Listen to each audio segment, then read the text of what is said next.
Ẹ ǹlẹ́ lọ́ọ̀dẹ̀, mo kí gbogbo aráalé ẹ kú ọjọ́ méjì ọjọ́ mẹ́ta, ó kú ọjọ́ mẹ́ta.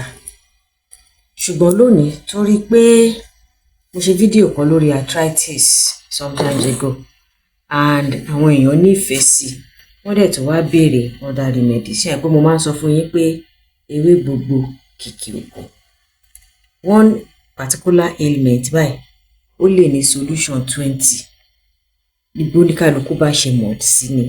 Ṣùgbọ́n torí wípé ó lè má bàa bí lára mu, ẹlòmíì dẹ̀ tún lè wà allergic sí lára àwọn nǹkan tí àkópọ̀ yìí wà pẹ̀lú tó wà nínú àkópọ̀ yìí.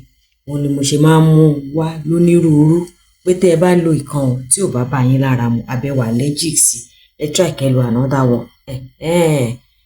Gbogbo wa náà la kún fẹ́ ìwòsàn àti ìlera tó pé. Lórí arthritis again lónìí, another one ni mo tún wá mú wá, remedy, herbal remedy, gbogbo nǹkan tá à ń lò nínú ilé náà ni. Tí ara bá ń wúyàn, ìgbà míì gan kára kan máa gbòòyàn jù nínú egungun àbí joint orúnkún, joint ọrùn ẹsẹ̀, ẹ̀yìn dídùn, gbogbo egungun dídùn bẹ́ẹ̀ yẹn. Ẹ kàn rọra bá mi wá nǹkan bíi 4 ṣùgbọ́n gbígbẹ ni. Ẹ wá atalẹ̀ gbígbẹ, turmeric powder, ẹ rọra bá mi bu ṣíbí ọmọdé, ṣíbí kékeré, ṣíbí teaspoon kan, ẹ bù sínú omi. Kì í ṣe yíìpù teaspoon, kẹkànra fi teaspoon bù, kì í ṣe pé kó ga gùrù lórí ẹ o, kò dẹ̀ ń ṣàparajù, ẹ ṣàkànra fi teaspoon bù díẹ̀, ẹ bù teaspoon kan. Ginger náà, gbẹrẹfu náà, ẹ bù teaspoon kan. Tó bá dẹ̀ jẹ́ pé ẹ ní ginger, ẹ jẹ́ kí n kọ́kọ́ ṣàlàyé lóní gbẹrẹfu bẹ́ẹ̀ náà. Then ìyèré, gbogbo alámọ̀ ìyèré, ẹ ra bù òun náà bíi teaspoon kan, kó má tó àwọn tó kù tán, kẹ́ bù sí. Kẹ́ wá mú oyin ìgàn gidi bíi teaspoon yẹn bíi 4, kẹ́ fi sí fún tó máa bó ṣe máa dùn lẹ́nu yín. Kẹ́ wá mú omi tó kàn lọ́wọ́rọ́ bíntín, ẹ mọ omi tí èèyàn ti gbé sílẹ̀, tí èèyàn ti sè tó gbé sílẹ̀ tó ti tutù tán, ṣe pé kò ní jẹ́ tútù, room temperature. Kẹ́ wá fi mix ẹ dáadáa.